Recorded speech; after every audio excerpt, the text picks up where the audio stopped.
Be intentional. Take action now. Welcome to the Humanscape podcast, where we help business leaders develop the cultural landscape for tomorrow's success. In a world that is wobbly, we're here to help you create a strong cultural foundation for your business. And it's all about bringing your values to life, elevating people to perform at their best, creating a strong strategic plan, and offering lifelong learning opportunities. Are you ready to bring work to life and life to work? We are. Let's talk.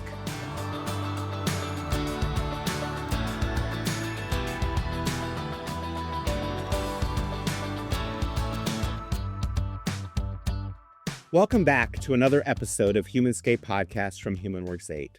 I'm Shawn Golias, the thought catalyst with HumanWorks 8, and I'm co-hosting with Sarah Marshall from our team today. Today, we're talking with Amber Karabegovic, manager of Evans Experience at Evans Transportation. Amber's role is all about keeping culture alive across multiple locations, including remote employees, and helping everyone feel connected and celebrated no matter where they are. We love talking to leaders about how they keep culture alive, especially when teams are scattered across offices, working remotely, or navigating big changes. If you're in leadership or human resources, you're going to get some really tactical takeaways today. Let's learn a little bit about Amber before we dive in. Amber leads company culture and helps shape both the employee and customer experience. She brings a people-first approach to an industry often driven by speed and automation.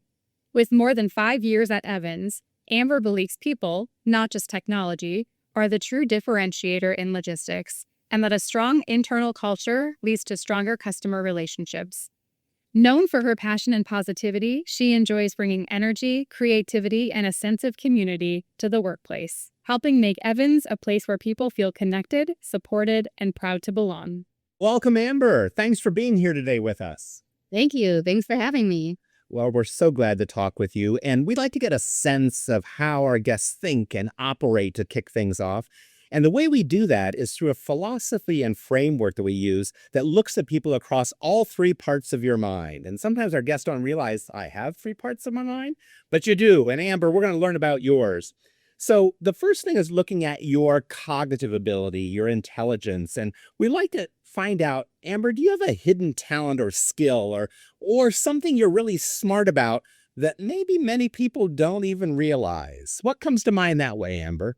I wouldn't say people don't realize it. I don't tend to hide things very much, but looking at a chaotic situation and being able to map it out and find a flow that can cohesively work for everybody, I seem to have a knack for it. And I would agree with that. And I also think you're leading to sort of the third part of the mind. So I'm going to hold on to that thing you said about mapping it out, but I'll let Sarah ask you about your effective part of your mind. Yeah, let's ask the question around your personality, Amber.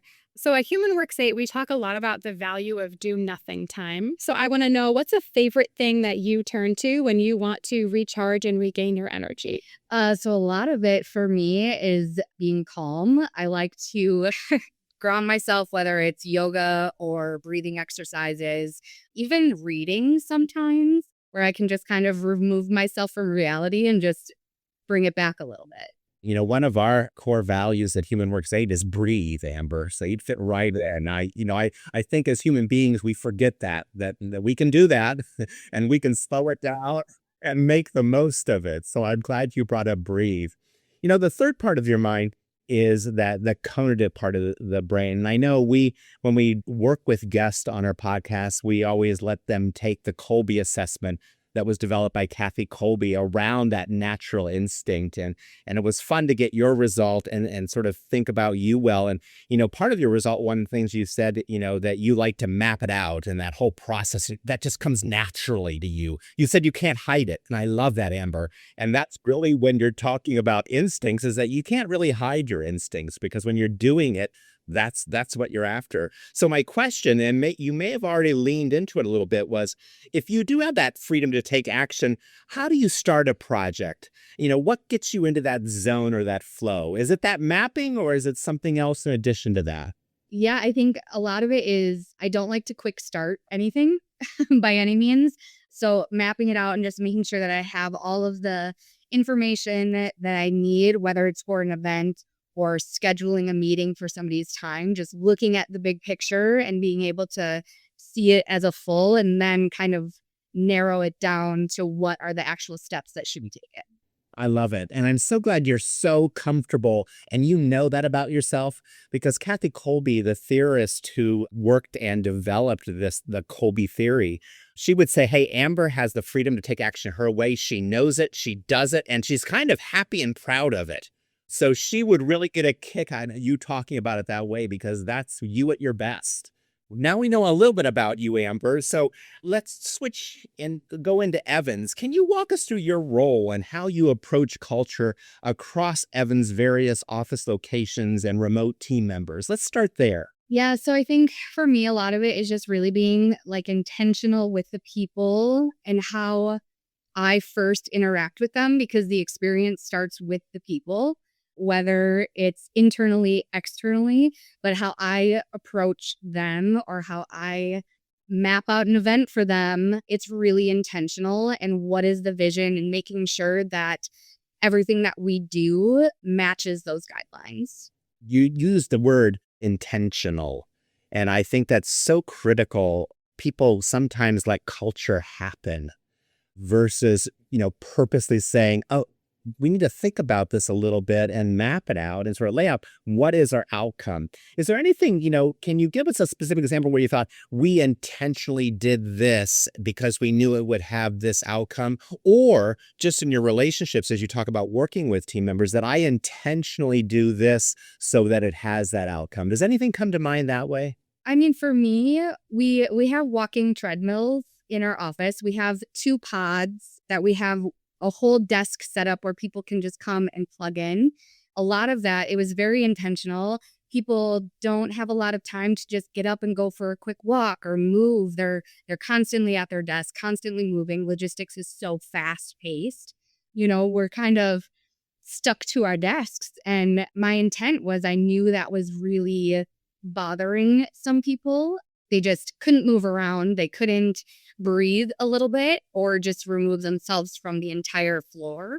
So I took those 2 pods and turned them into a whole walking station. We have 2 of them so they can plug in, close the door, walk, and really move to re-energize themselves, which in turn improved the culture at the office and had a more positive outlook. And how do you keep that alive? Do you do anything intentionally to just remind people or get people back to it? And how is that working? A lot of that is just face-to-face conversations. We don't only have those treadmills at headquarters. We have them now at other office locations as well, just because I was talking about it so much and was like, I see the positivity that's coming out from it. So we do have office locations that have utilized that as well. It sounds like we're getting one for our office. I don't know. I don't know if it'll fit here in our Zoom room, but You're small. They fold up. It's great.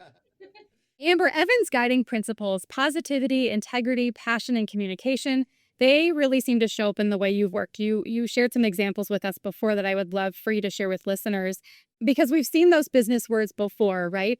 They are great foundational concepts, but I want you to elaborate for us and for our listeners on how Evans does those uniquely. So what's the Evans way of positivity, of integrity, passion, communication? Yeah, absolutely. Our core values mean a lot to us. They're not just something that's painted on our wall or hung up on a wall somewhere. We actually strive to live all of those core values day to day. So integrity, we call it our cornerstone. It's about doing the right thing when people are not watching and being honest and accountable for how you choose to present yourself. Doing the right thing, it ties into, I bet, your whole Evans culture in that, they say, hey, culture happens when you're not looking at it. It's always alive that way. And if you focus on your values so focused, I think that helps bring it alive. One of your values is communication, which links to one of our 8. We're called Human Works 8, and I think you're aware of that. And everyone contributes because we think communication is a core part of strong cultures. And we believe that all levels need to be involved and have a voice and play a role. And that's that contribution part of it. And I know you're nodding right there as I talk with you, Amber, that that's resonating with you and what you do at Evans. So, how does that show up at Evans, especially across the different teams and locations? Yeah, so communication, we actually call it our pulse of the company. So all of our core values have different titles that we phrase them as, but communication is really the pulse. We encourage people to speak up, express their truth and where they're sitting. It doesn't matter if you're a decision maker or an executive or anything like that, but if you see something, say something kind of deal. But just making sure that you're also keeping compassion when you are speaking with people, not only outwardly, but compassion with listening and making sure that you're fully on board and present. I've got to know now. You said integrity is the cornerstone, communication is the pulse. What about positivity and passion? What are their titles? Positivity is the fuel, it's what drives us. And then the passion is the fire, and trust is the foundation. I love those secondary words almost better than the first words, You're right. because they're very unique. And to me, they speak to what Evans really truly is. You know what I'm saying? Evans is around that fire and that cornerstone and that, oh, I love that pulse. So that's really cool that you do that. Does that help your team members remember and link them to what they are? Does that help them, those secondary word or language? Yeah, I think so because it puts a reality to just a word. You can actually put yourself and envision yourself into what those words mean for you instead of the whole company, because our company is the people. I mean, we make Evans, our customers make Evans also, but the people that are here truly are the heartbeat of the company. I love that. You said the reality to words, bring them to life. We believe when we're working with organizations like yours, when they're looking at values, that the values have to be unique, gutsy, and actionable, and they have to be living. And that's what I'm hearing from you, that you're creating at Evans, sort of this living language of what it means to be a part of your organization. Well, and speaking of bringing values to life, Amber, you've also built something we think our listeners will really appreciate, the Culture Captains program. So, can you share more about how that came about, what that process looked like, and what it looks like right now? Yeah, culture captains, they basically are there to help create engagement, not only just as teamwork or team bonding, but they encourage celebrations, whether it's milestones of birthdays, baby showers, at every individual physical office that we have. So, right now, with the culture captains, we only have 4 people for our office locations, including HQ. So I have one here, not only myself, I'm not the only catalyst in the building, but we have one here also. And a lot of that is just to help tag team and embody that teamwork and collaboration and keep the culture alive and lived, even in the small events that we throw. One thing I love about the culture captain idea is when it comes to communication, right? Those culture captains are the ones who are saying, did you read that email from, so and so? Or, hey, did you do benefits open enrollment? They're the ones that are really championing those communications and those messages. And communications is sort of my world. So that really gets me excited about the idea of a culture captain or ambassadors, people that sort of serve that extra culture role. Yeah, and even if they're not, I wouldn't say pushing communication, but if they're putting out polls, they're asking for feedback, what did they like about certain events, what worked, what didn't work, they're kind of gathering that information for me, and then we all collaborate to see what can we do next time. Is this efficient? Do we need to change something? So, they're not only just providing the communication, but they're receiving it too. Yeah, they're helping you listen. That's great.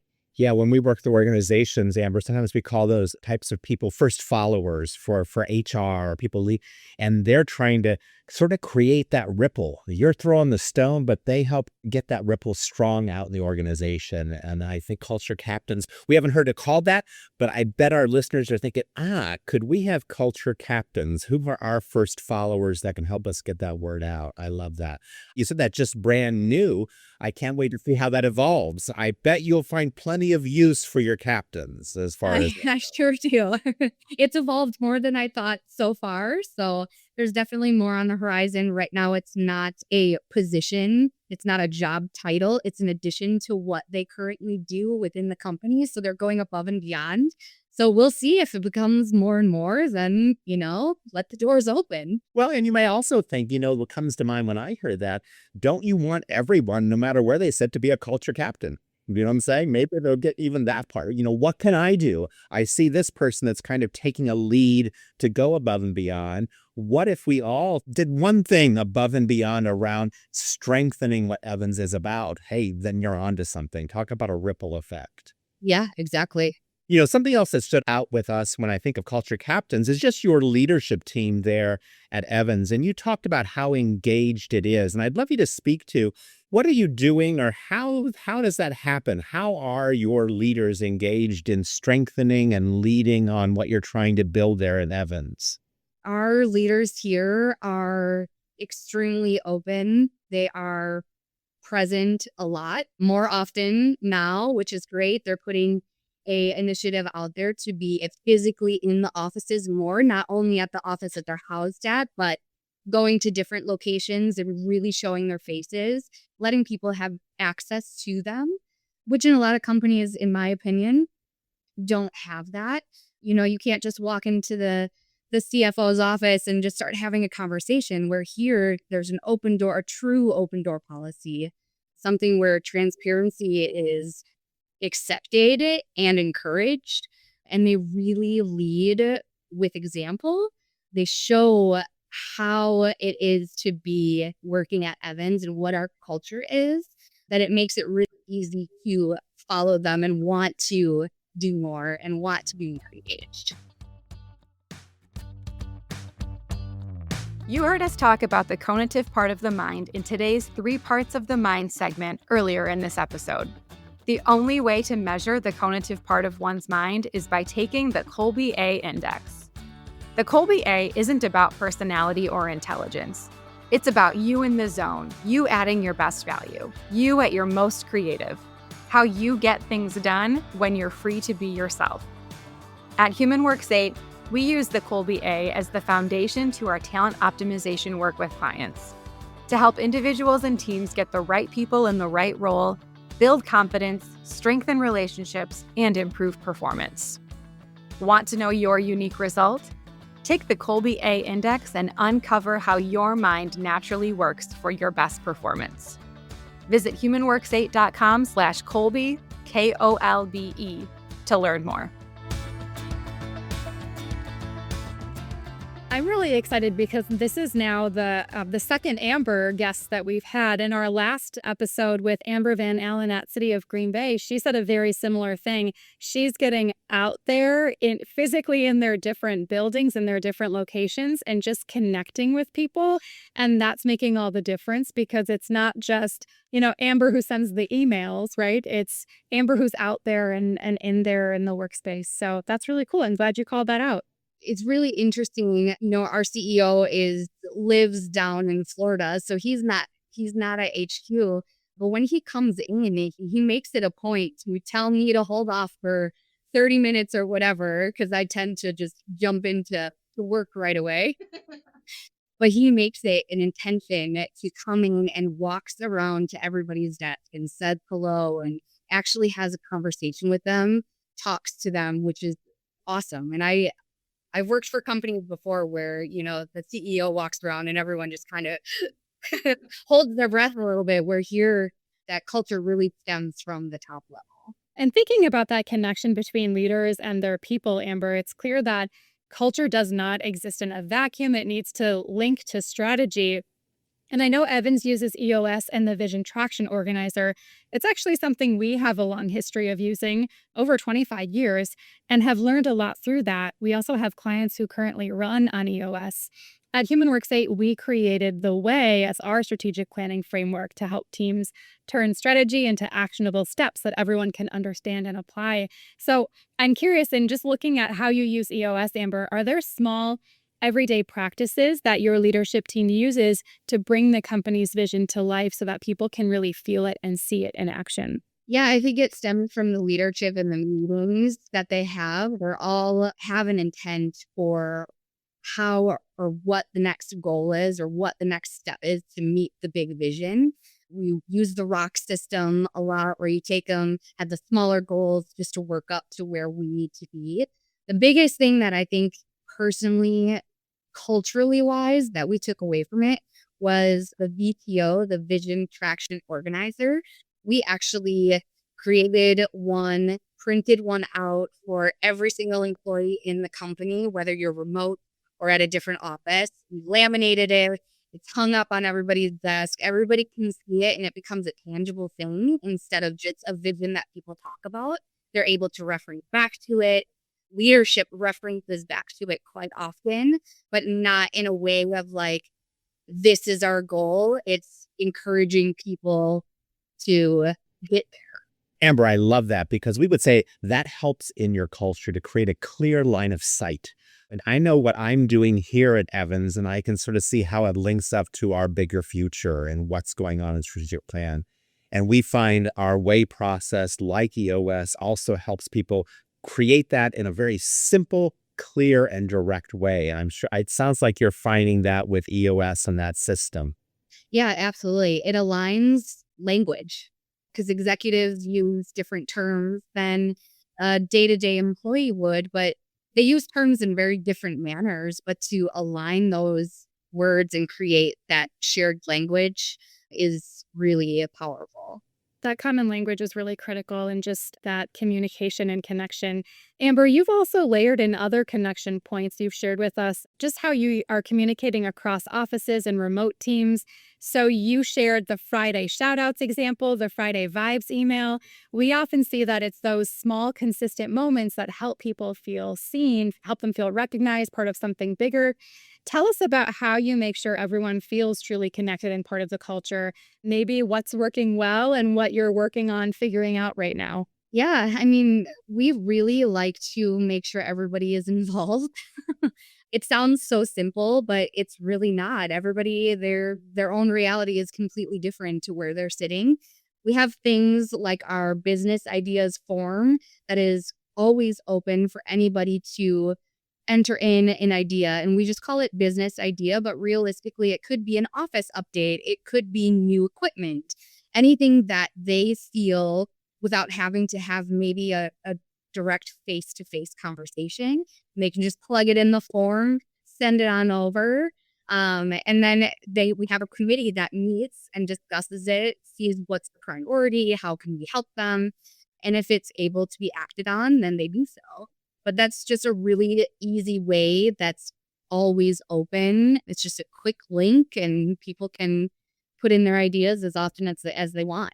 I love that. And what's ahead on your culture horizon? Are there any challenges, obstacles, things you're thinking about tackling or that are on that radar or on your vision, on your VTO for the future this year or moving ahead that you're going to look at or think well about? Yeah, one of the things that I've envisioned, haven't really started mapping out yet. One of the things that I envisioned was to be able to incorporate the remote people more. And how can I do that? Right now, the remote individuals are more of an extension of HQ, where that gets a little bit difficult at times with logistically planning events and things like that. And how can I incorporate them to be in it? So I have an idea of doing just like an internal employee newsletter where it's completely employee run. You know, we have topics of the month or people share their recipes, just like get to know section, just something where it just brings more of that human touch and where you're actually being able to get to know somebody who may not physically be there. It makes me think of something that we've, I think, talked about before on a podcast episode, but you're talking about it from a communication lens. Something that we've done with teams is doing that from an actual engagement or like an event sort of lens where you have people across all locations, all offices who are leading different initiatives. So you're tasking some remote individuals with how are you going to engage the organization this month or this quarter? What could that look like? So even just thinking, how could you take it beyond communication? I think that's a great place to start this year, looking into the future. Maybe it makes that, that 3-year vision that you've got, that 3-year picture ahead. How could you use that same concept to build on and really bring people into planning different events and activities that way? Yeah, another one is getting a remote culture captain as well. Right now, I don't have a point person to, run things by. The other thing that we or I um, am considering in the future is because the culture captain initiative is so new in itself, meeting more regularly, really bouncing those ideas off of each other is something that is in the future too. And Amber, we'd love to sort of wrap up all of our questions here with just your philosophy at Evans. We do life together. I think that's so cool. So I just want to hear, what does that mean to you? We do life together. It means what it means. We do life together. It means that we truly care about each other inside and outside of work. There are true relationships that mean a lot to people. We've seen people through the good times and the bad. We encourage them when they need to be uplifted, or we're honest and say, like, tone it down, but we really just do it together. And there's really no like, oh, this is my coworker. Like, no, this is my friend. This is my family. This is a human being. That resonated a lot with us. At Human Works 8, we say, we're with you for life. So it's a very similar sentiment. We say that to clients, even if they've just used us for, one quick engagement. We'd say that to you, Amber. We're with you for life. And that's in the sense of time, just the lifetime. But it's also for life, as in not just the work that we've done together, but what's happening in your world, at work, at home, everywhere in between. It's sort of that whole person approach. So with you for life and we do life together, a very similar idea there. We like that. Amber, our time has gone quick. You said some really neat and cool things that I think our listeners are going to value. And I want to highlight some of those before we wrap the conversation. The first one, I want to go back to where we started. We started with the word intentionality and intentional.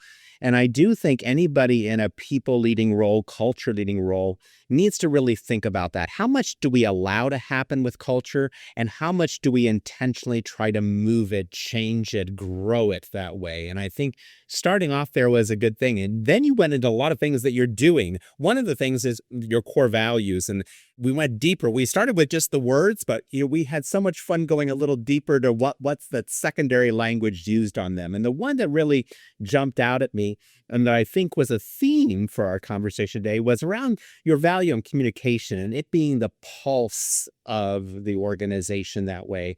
And I love how that pulse brings that word to life. And, that ties back to where we ended about doing life together. So I think that's a neat thing. A big one was the culture captains. They're embodying the values, they're leading with action. They're supporting. It's not just a one person, whether it's an HR or one area of the company. You're trying to really build the team. And your way of doing that is creating this culture captain add-on to, whatever my job description is. And I can't wait to see where that goes forward. And then finally, two things that we got to was about leadership. And sometimes I find companies are afraid to set expectations. We have leadership expectations? Let's just get it out there. If you're going to lead people, you said one, Amber, that I think sometimes people hear this word, but you've actually said it sounds like, for an expectation, Evans, and that is leadership presence. That you want to see that in action. And it's from the top down, sideways, every which way I'm hearing from your leaders, which I think is really cool because sometimes I think that presence word is thrown around, but it's not held as an expectation and that you need to show it and do it. And I'm hearing in what you're doing there. And then finally, I'm going to end on we do life together. because, one of the things I think, one of our driving and underlying themes in all the work we do is we try to bring work to life in Human Works 8 and then life to work because they go together. And so when you say that, it really is sort of a line. I know that's why we're talking on this podcast, because we talk with people of similar minds and businesses trying to do that good work around culture and people. If you want to learn more about Evans, get to their website, see the good work they're doing, find Amber and the team through that. And I'm sure she'd be glad to talk with you more around what they're doing there to create a great culture and doing life together and bringing it to life. Amber, thanks so much for your time today. And I want to thank our listeners for joining us for this episode of Humanscape. Thank you so much. This was a fun conversation. We look forward to you joining in the conversation next time. Remember to subscribe to the show wherever you get your podcasts and learn more at humanworks8.com/podcast. And if you want to know what I'm wondering about each week, subscribe to my Wondering Wednesday newsletter on LinkedIn. Reach out to us if you need a partner to navigate your Humanscape or a speaker from our team who will inspire your people and challenge your leadership. It all starts in one moment. Let's bring work to life and life to work together. You got us.